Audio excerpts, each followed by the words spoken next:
Broadcasting to you from high atop a mountain of money comes a show that's geared towards entrepreneurship, small business people, and anyone looking for financial freedom. This is Wealth 360 Radio with Stephen Ratliff, the Relentless Capitalist, James Guajardo, the real estate guru, and Jeff Fagan, the money master. To find out how you can benefit from their years of experience and success, go to wealth360radio.com. That's wealth360radio.com. Now, brace yourself for a potent mix of advice, knowledge, and straight talk.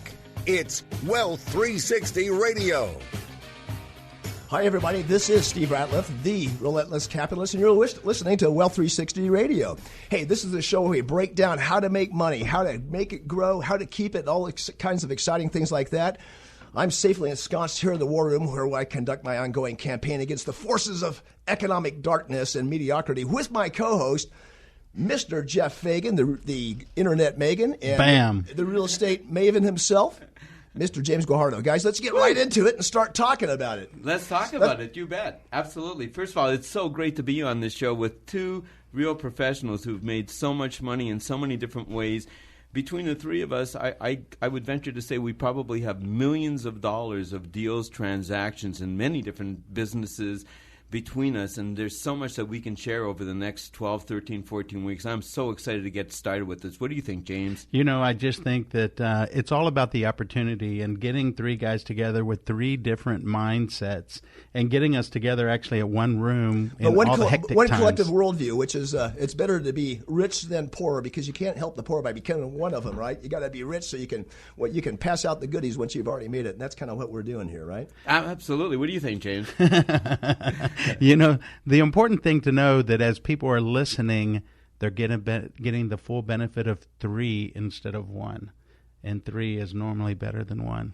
Yes, we call ourselves the Holy Triumvirate, right?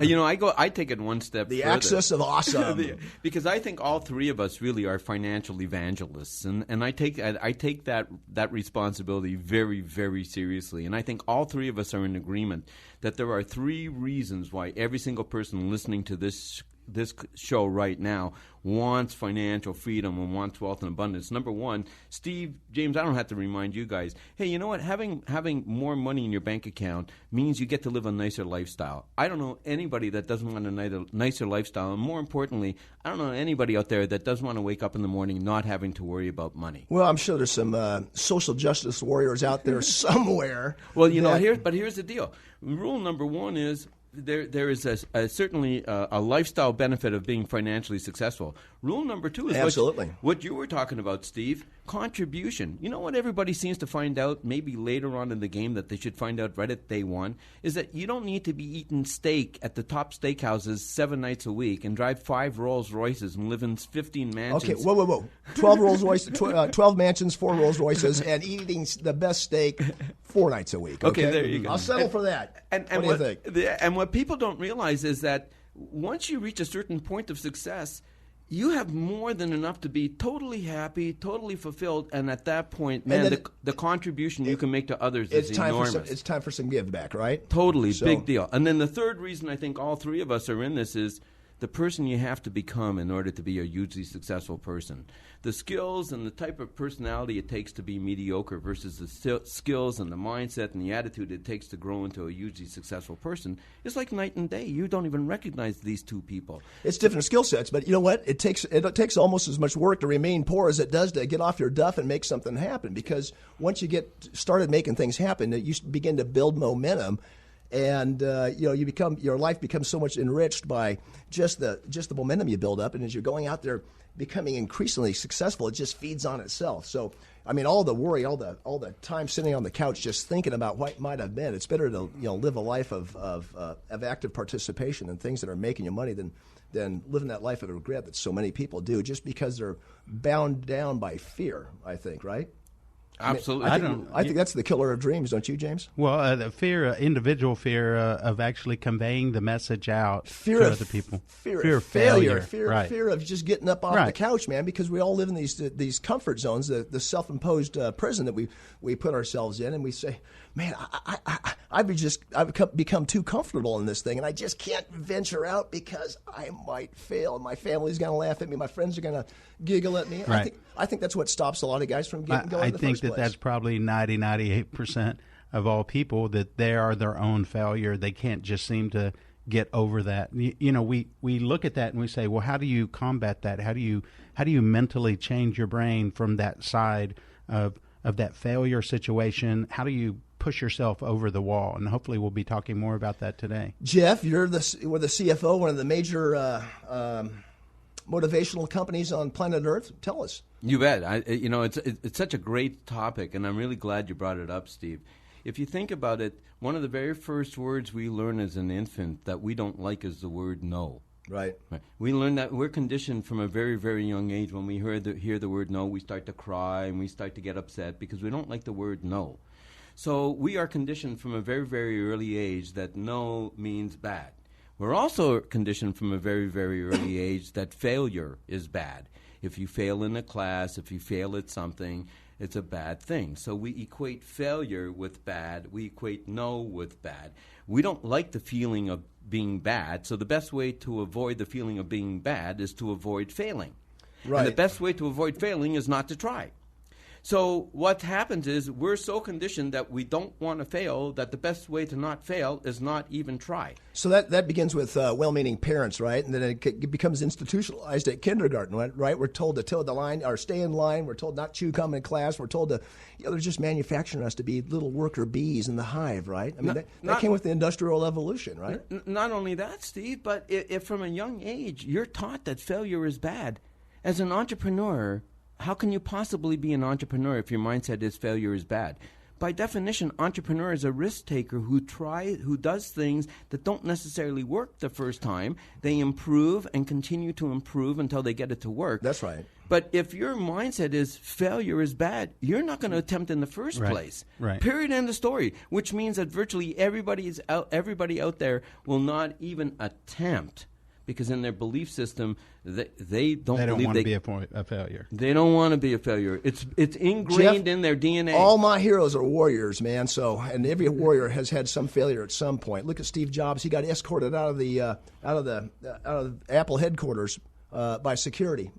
Came back victorious. Changed the company from snatched failure from that company from the jaws of failure and made it the most valuable corporation on the planet in record time. I mean, that's just an amazing story. But I mean, most people would have given up. Most people would have, when he got escorted out of the headquarters. I mean, that would have been it for most people. Right. But you know what? That's the defining difference between winners and losers. Is that people that have that inner self-talk that they can pull themselves up off the mat. Right. In fact, I got to change subjects just a little bit. I remember that after the 2008 crash. Part of being a good entrepreneur is being a good pattern recognition, I guess I'll call it, for lack of a better term. And after the market crashed, I noticed that the people that were able to come back, and some people, I'm talking guys that had 7-figure net worths, 8-figure net worths, and in some cases 8, 9-figure net worths that were decimated completely. They went from $100 million net worth to essentially broke, right? And the guys that didn't have a library of motivational books and such, the guys that weren't into personal development, they had a lot more difficulty, and in some cases, they didn't come back at all. But the guys that I know that practiced a daily regimen of working on their inner game, those guys came zooming back. You bet.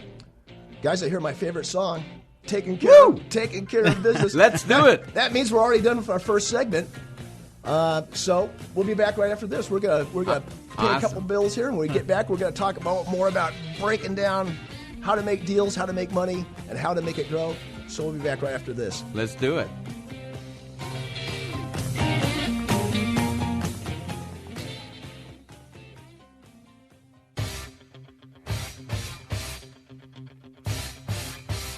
You have been listening to Wealth 360 Radio. If you have any questions or thoughts about today's program, go to wealth360radio.com. That's Wealth360Radio.com to connect with the host and learn the business tips and mental tricks needed to secure your financial future.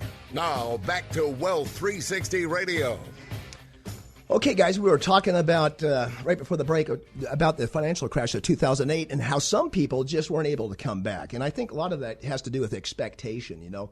So many guys that became wealthy, they suffered because they had so much expectation that, that I'm a multimillionaire. And now that they were broke, they couldn't pull themselves off the mat. But, if you change your expectation to appreciation, I think I learned that from you, Jeff, in one of your meetings back some months back. If you change your expectation to appreciation, you're going to do so much better. I think that's Tony Robbins, isn't it? That first promulgated that belief that when life matches your blueprint, you're happy, right?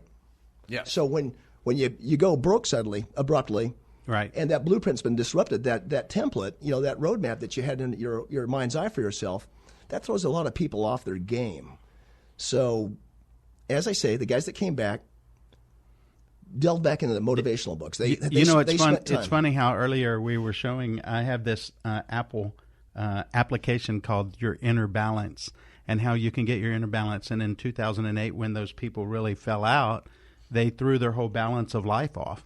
Man, I make my own balance every day, James. I just, hey, you know what? I exercise my hustle muscle. But if you think about it, it's very true in regards to that, because if you don't have a system in your brain, or if your system is broken, how do you recreate that? There was a book a long time ago, Who Stole My Cheese, that was actually out there. Who stole my cheese, of man. Trying to get people to understand, just because there's no longer an avenue for revenue for you down this one path, how to get you to mentally think to back up and actually go down a different path where there is revenue and opportunity. And some people have always been stuck. They're stuck in their one. You know what, James? In this economy, you got to constantly be reinventing yourself, because it used to be in the old style economy of the past, that social compact that you worked for this factory for 40 years, you got the gold watch, man, and after the end of that, you get a nice stipend to last the rest of your life. Well, you found out that gold watch, that it wasn't even a Rolex, for crying out loud. It was a Seiko, right? I mean, right. But that compact's been broken. That began with the Industrial Revolution, and there's no security. If your job can be offshored into some third world hellhole, it's going to happen, because they have no loyalty to you. So that's why you can't rely on the company, man. There's no such thing as a company town. Just go across the Midwest. They've all been destroyed.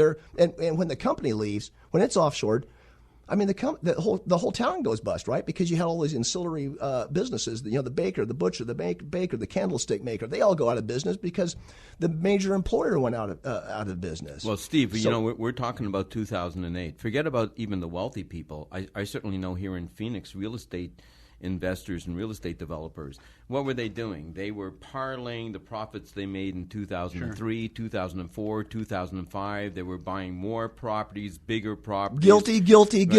Right? Okay. And then 2008 rolls around. They're fully leveraged. They own all this real estate. And not only can they offload this real estate, but their source of income as real estate developers is no longer valid anymore, because nobody needs them anymore. We have an overbuilt community. Jeff, there's a famous quote by Warren Buffett. He says, you can tell who's swimming naked when the tide goes back out to sea. And in 2008, or certainly by 2010, we found out a whole bunch of people in Phoenix were swimming naked, right? Right. Totally. Myself included. And the interesting thing is that if instead of looking at the unemployment rate, if you looked at what's referred to as the employment rate, and it reached the peak, and the employment rate is based on all the total number of healthy Americans between the ages of 18 and 65, what percentage of them are actually in the workforce. In 2008, just before the collapse, there were approximately 68% of the labor force actually eligible to work, between the ages of 18 and 65 working. In 2008, when you look at that graph, it crashes from 68% to 62%. That's a 6% decrease in the number of people working. Since 2008, it's never climbed. In other words, that 6% of the working population that left the labor force have never been able to get back in, or if they have gotten back in, at nowhere near the levels they left. Oh, they're coming in at the part-time component. Totally. Right. No. So when we talk about people, now the beautiful thing you talked about, Steve, and you also talked about, James, is that if you're programmed to be an entrepreneur, we're programmed to be problem solvers. That's what we are. And every time that there's a change in the economy, in the laws, in the latest business buzzword, somebody gets rich because there's a new opportunity. When the real estate market collapsed in 2008, for myself and my investors, that was a huge opportunity to buy up all these houses in the foreclosure market and make a killing. It was just like a duck shoot, wasn't it? It was. Gosh, we feasted on those, didn't we, James? Right, and that's one of the many factors that we look at of where are the opportunities that are sitting today. Yeah. Because through this segment, we should be talking about what are the opportunities today. I know that there was a thing that came out in Bloomberg a couple years ago that mentioned our current kids, their generation, and their kids' generation, and their kids' generation may become renters because of where the market and economy is relative to lending and opportunities and jobs. So those are some of the things, one of the many things that are out there in the market of how do you capitalize in today's market, whereby in 2008 and 2009, that may not have been the equation. And now we're coming to still understand the demand on the market, even though interest rates are still low. If we're talking about real estate, there's a great time to buy, great time to actually rent out in rent-to-own programs or just long-term rental portfolios. Huge opportunities in the market that may be here to stay past our lifetime. Let me ask you, both of you guys, because both of you guys are heavily involved in real estate. It used to be the American dream to own your own home.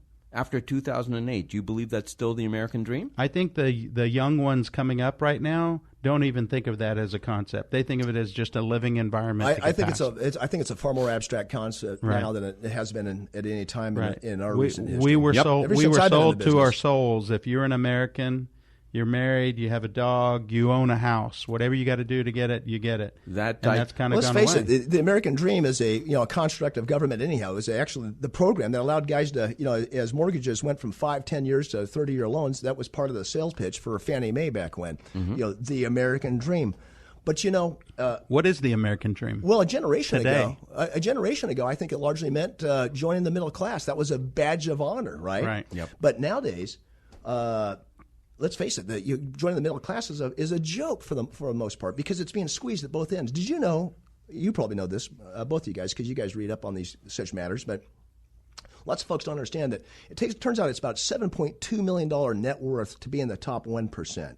So believe it or not, in this world, crazy, hectic, fast-paced world of ours, there's more people joining the 1% every day than any time in our nation's history. But at the same time, there's more people slipping out of the middle class on the other end. More people are going broke and have a net worth of less than $7,200 on the other side. So the rich get richer and the poor get poorer? That's just textbook, rich get richer, poor get poorer. Now, is that the system or is that because of people's programming? That's a combination of I think it's the system of a system and people's programming, because so many people in the middle class have become just so defeatist. They've just had it all punched out of them, and they'll take it on the chin at this point. Well, if you think about it, people in their 40s and 50s are sitting back saying, "Man, I spent my whole life wanting to become this, whatever it is, and this is no longer there. Yep. What am I going to do now?" And let's talk about that, James. I got to move back home with my parents. How does a middle-aged guy get started in reclaiming the American dream and rebuilding his nest egg? How does a guy retired in 2016 America? Let's say you're 45 years old. You've got 20 years to go before ostensibly the textbook retirement age. So here we are in 2016. So in 2036, how does a guy get started now? Well, I think it is build for the future. I think, and you talk about in your 2% club, Jeff talks about it, of changing your mindset. And I think that's a real key, critical thing, changing how you think. I'm ready to change, man. I'm ready to change, but you have to think, and we talked about it earlier, is I got the buckets out. I just want you to make it rain, man. Come on. You have to mentally think to that higher level, higher than you've ever thought before, and reach for that star whereby historically we've reached for the middle level. If I can just get up to here. I'm just trying to figure out how to get my kids through college. Now help me, man. I got the buckets out. Make it rain for me. Tell me what I do, Jeff. What's a guy do? Well, it's an interesting question, and obviously it's not something you're going to answer in just a minute or two. But I do a lot of public speaking, as you guys know, and I do a lot of training, and I'm almost always asking, how would you like to have the choice to be able to spend your time doing exactly what you want without worrying about having to earn a living. I'd love to. Okay. Explain it to me. And so you become that way when you become what's called financially free. So my definition of financial freedom is the ability to live the lifestyle you desire without having to work or rely on anyone else for income. Now, you guys would agree that it costs a certain amount of money to live every month, right? Yes. Right. Okay. So you have a nut to cover. So having money coming in every month without you having to work for it, there's a name for that kind of income. You know what they call that kind of income? Passive income. Passive income. Okay. I call it mailbox income. I love going out to my mailbox and grabbing my checks. So you become financially free. Jeff, we got to hold that You thought. bet. Man, we're halfway through the show already. The inaugural show, the flagship show, guys. Can you believe that? Unbelievable. We just all are talk show host. It's genetic, I guess, but that seemed to go by in about 2 minutes. Hey, ladies and gentlemen, we'll be right back after this with more discussion on your ducats, how to make it, how to keep it, and most importantly, how to make it grow. Amen.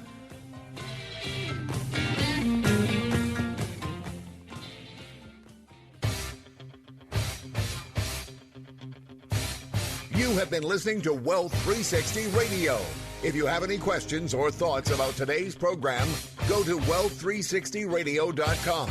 That's wealth360radio.com to connect with a host and learn the business tips and mental tricks needed to secure your financial future. Now, back to Wealth 360 Radio.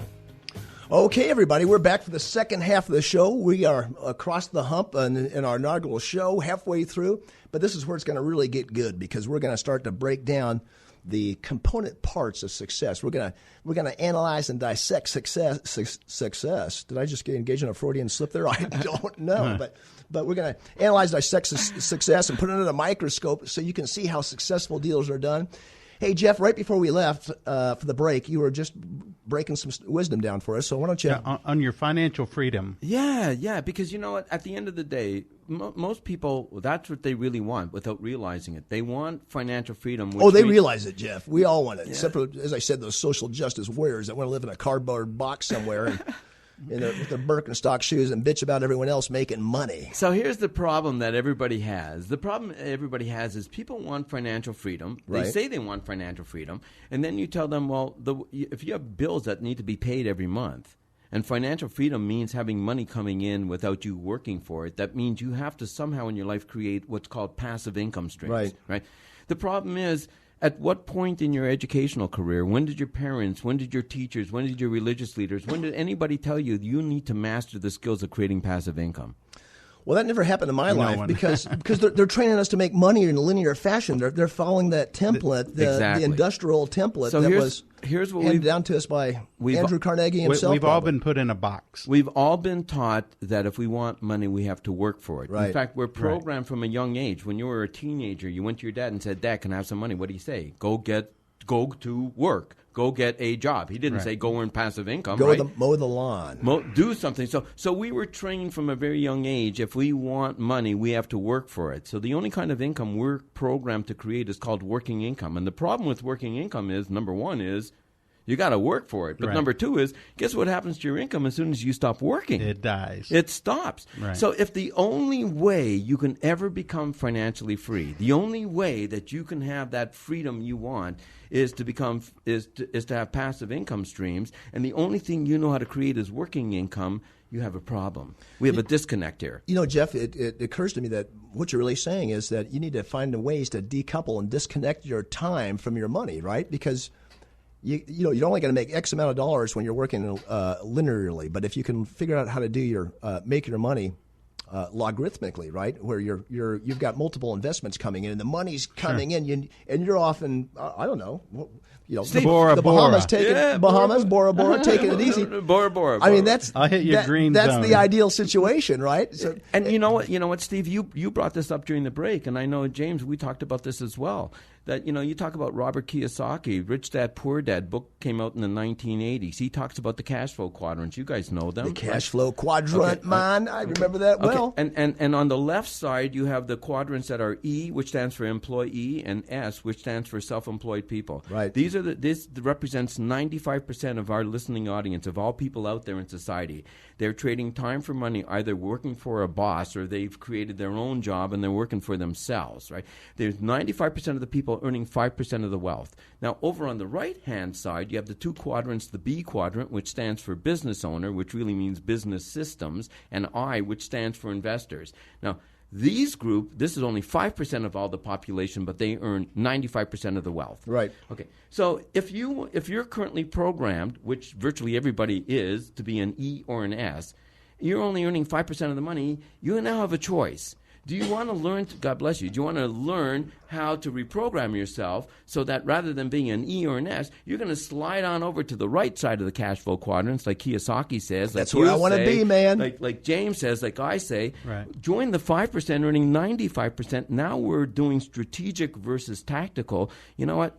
Suppose the three of us go to Bora Bora. We're laying in the water drinking our Mai Tais or Pina Coladas or non-alcoholic drinks, whatever works for you guys, right?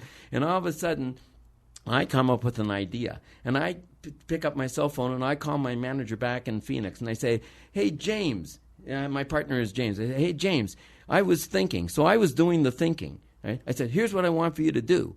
So he's got to do the doing. I'm doing the thinking. He's doing the doing. Where can we do the thinking from?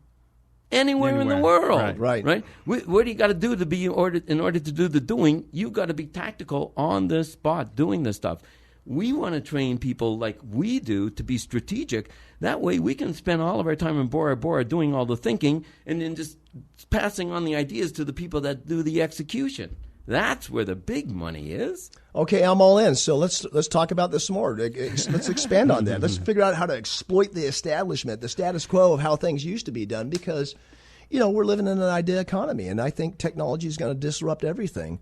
Well, let me ask Steve: is technology a good thing or a bad thing? I think technology is. I think it's very embraceable. It's a tidal wave, and people who get out in front of it are going to make a lot of money. Amen, bro. That's exactly the point, Steve. Technology is neither good nor bad. It just is what it is. What you choose to do with it makes all the difference. Technology for you and me and for everybody listening can be our pot of gold. As James says, you have to embrace it. If you don't, you need to change with it before you have to, because if you wait till you have to change, it's probably already too late. No question about it. And the problem is too many people from 2008 are not open to being learners. They're not open to the idea that they need to learn new skills for a new technology, for a new time in a new era. They're so set in their old ways, they can't make the change. Why is it that people at the bottom rungs of the socioeconomic ladder, they always think they're always know-it-alls? Have you ever noticed that?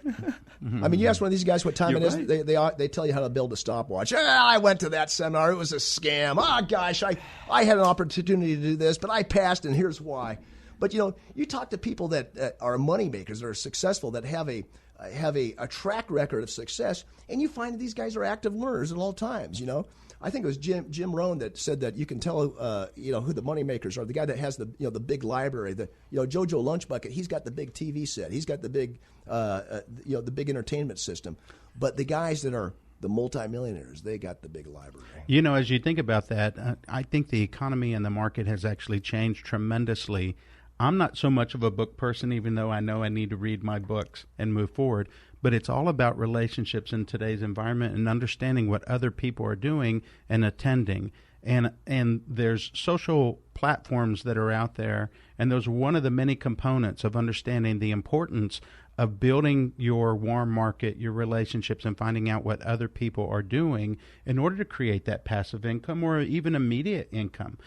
Somebody was telling me the other day how the importance of the reality of, if you're looking for a job, your number one candidate of finding a new job in today's environment, if you do want a job job, is to get it through your warm market. It's not necessarily coming from filling out the application and posting it on the jobs.com website or whatever. You're normally going to be successfully employed by the relationships that you have and those that are surrounded by you. Well, let's talk about that. How does a guy start building his network? What's the first steps involved? Well, I think, stability in life obviously is the most important thing, because you do have to cover yourself each month. So the last thing ultimately, if I'm talking to someone, I want to make sure they are stable with what they're doing currently, but in their additional time that they have available, they need to create and build those relationships of creating wealth, what are other people that are doing, and piggybacking onto those people, understanding the mechanics of what they're thinking about, right, and replicating that. That is a system, and understanding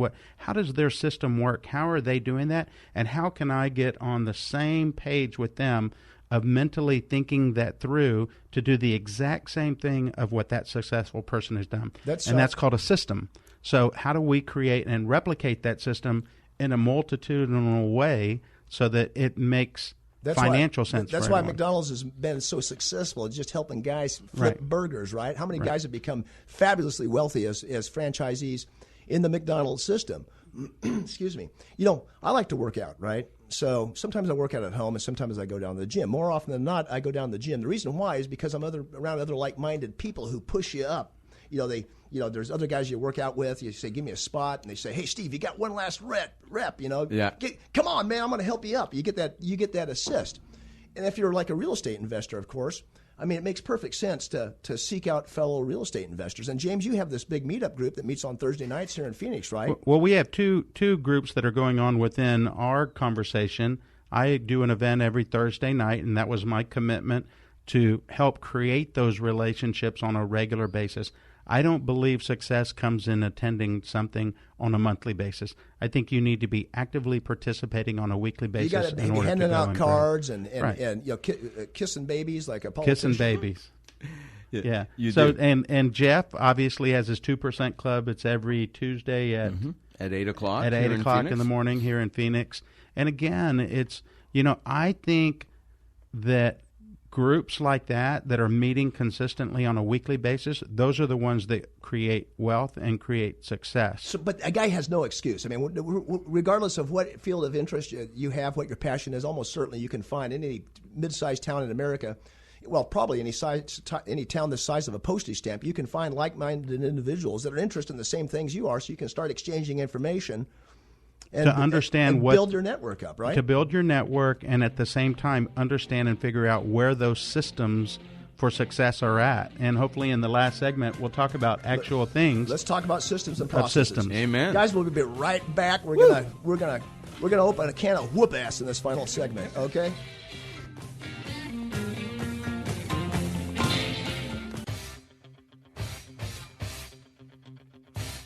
You have been listening to Wealth 360 Radio.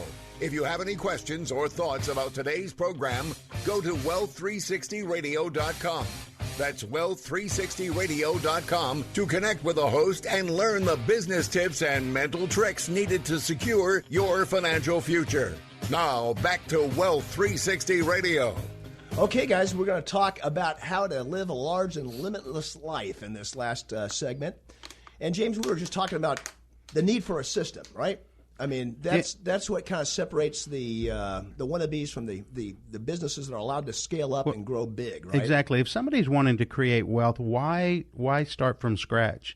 There's a tremendous amount of amazing opportunities that are out there in the market. You could actually be the front leader and create something brand new and spend all your time in your world trying to create the new electricity, as an example. Well, I mean, lots of guys just have this passion that just is all-consuming. They have to go out there and create. I mean, you're not saying that guy shouldn't go out there and create, but what you're saying is if you want to get out there and make some money quickly, there's proven systems that are out there, right? There's proven systems for success that are out there, and it's just a matter of what is your passion and what field and what proponent.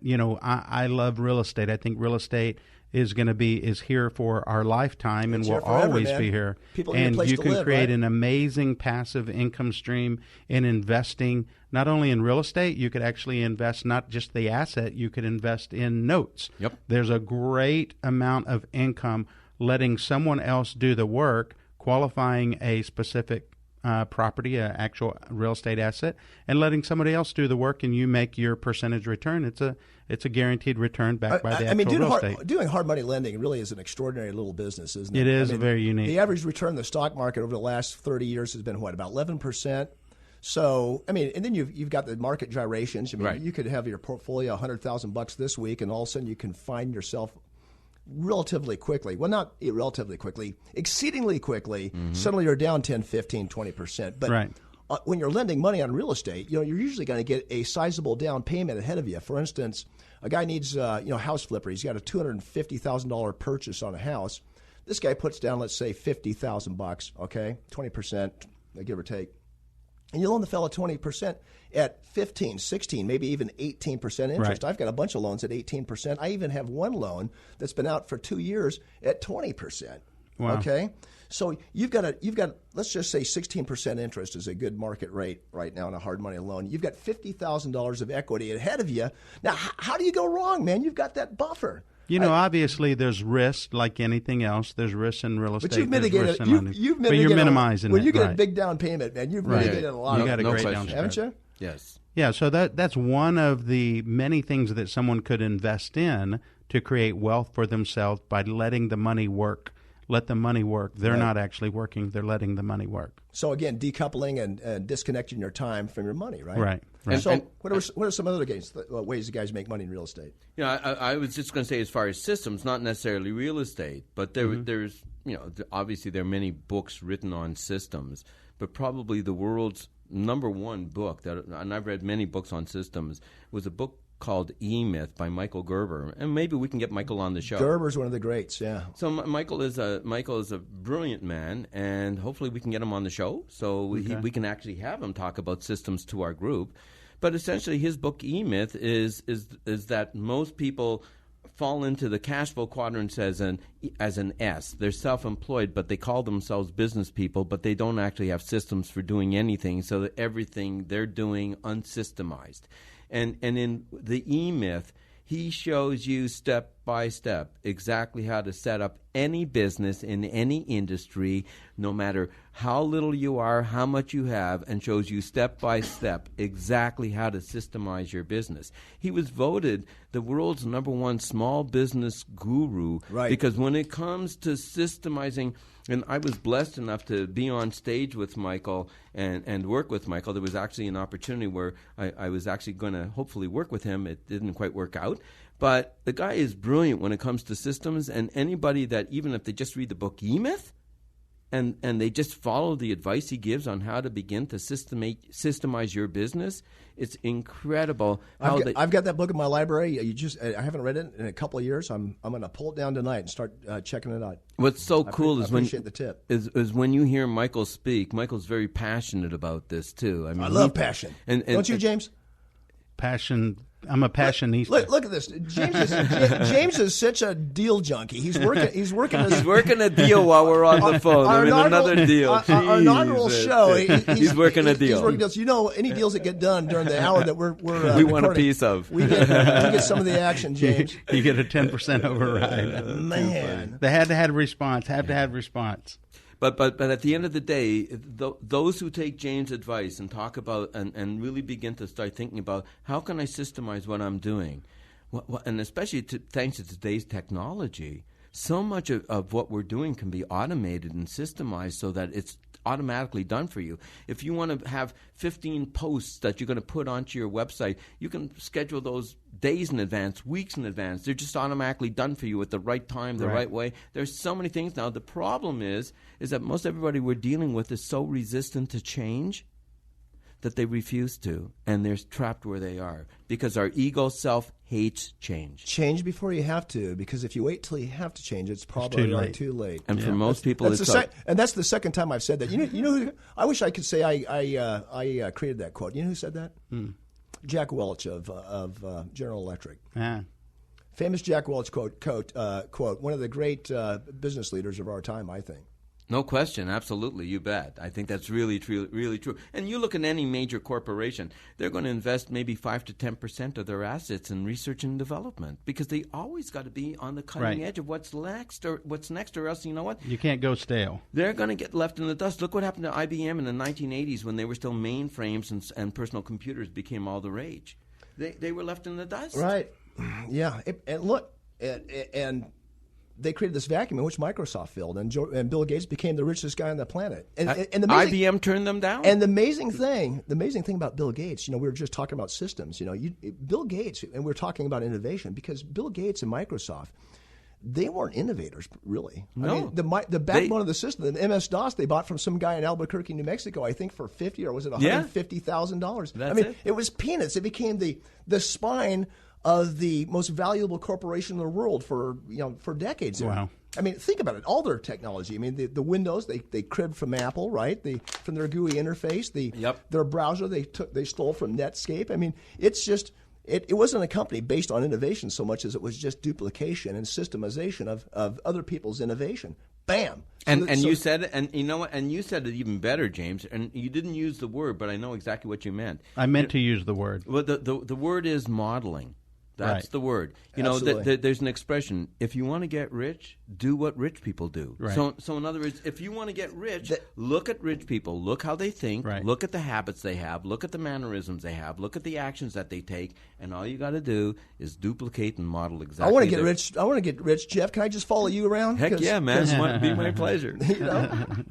Hey, James, let's talk. We just got a few minutes left. Let's talk about how the typical guy gets started in real estate. What are the advantages of real estate over, say, the stock market? In your mind, obviously, I think the biggest thing that we talked about in the first segment or second segment, we were specifically talking about working your warm market and understanding what somebody else may think is cold, meaning I want to start attending events and reaching out or finding a mentor, finding someone that you can grab onto the coattails of that person that is successful. And the more it's, the reality is we are who we are in relationship with.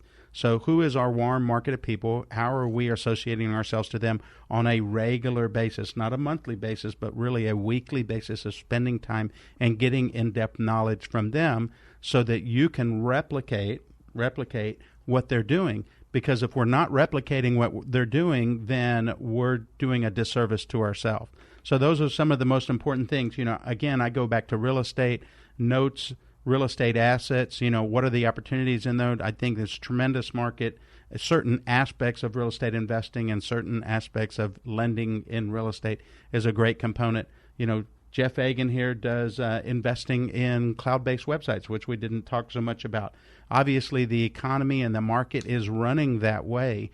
There's billions of dollars that are being transacted on a regular basis. Becoming a part of that, he's actually on the forefront, a pioneer. Jeff is not only on the cutting edge, man. He's so far out there, he's the one doing the cutting, right, Jeff? Amen. Boom! This is it. That's where it's at.